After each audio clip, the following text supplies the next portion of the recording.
On a daily basis, I wanted drugs. You know, it was like right after school, I needed to go get something, just a different drug, just to try it out. I started drinking at 15 and I never stopped. We got drunk and we got high on drugs. Had hangovers the next day, we'd get up and do it again. I just thought ramming my car into the embankment on a freeway was gonna be the best way to get out of where I brought myself. You can use different objects, a blade to a safety pin. I would scratch at my skin over and over again. One day it just came to a point where I exploded.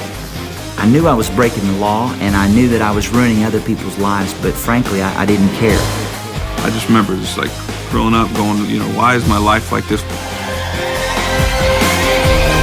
I'd be miserable, you know, just be empty inside.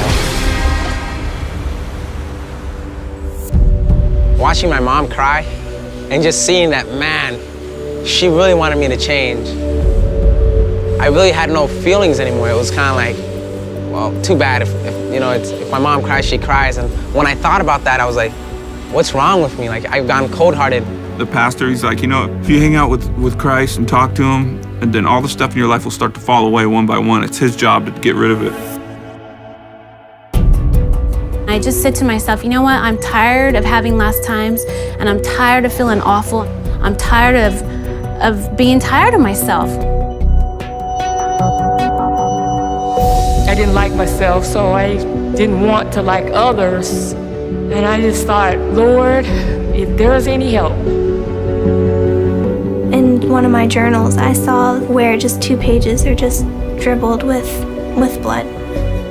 I don't know why I did it, but I'd cut more and more, and it just wasn't getting any better. You know, I didn't feel any better about myself. So that night I decided to pray, but I didn't know what to say. So I said, God, I don't know who you are, and I don't really know how to find you. But if you're God and you're there, maybe you can find me. And I said, Jesus, you know, if you're real, like this guy said, take these drugs from me. And I just said, show me. It was something that, to me, I believe happened when I sincerely gave my heart to the Lord. I was able to be real, to be genuine with him about the hurt I was dealing with. And I knew that Jesus was God, and I knew that he was the way, the truth, and the life, and I just had to choose to serve him. When we get that revelation and understand that Jesus died for our mistakes, man, we just were like, I'm saved, I'm rescued. I just told the Lord, I don't want me anymore. I need you, Lord. I want you to change me and make me new. When I came to Jesus, all I had to bring him was junk. I needed to ask for forgiveness. I needed to repent of my sins and turn the other way and be open to what God wanted to do.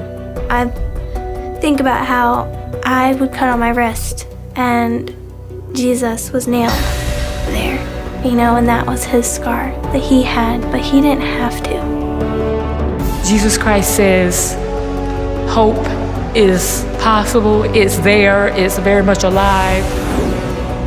I was so relieved that there was hope. I was so relieved that like someone really did love me for me.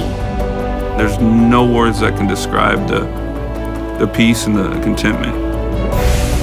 God's been consistent and he's been faithful. And it makes me love him today more than I ever have. God proved to me that he hears the heart cry of desperate people, regardless of where they are.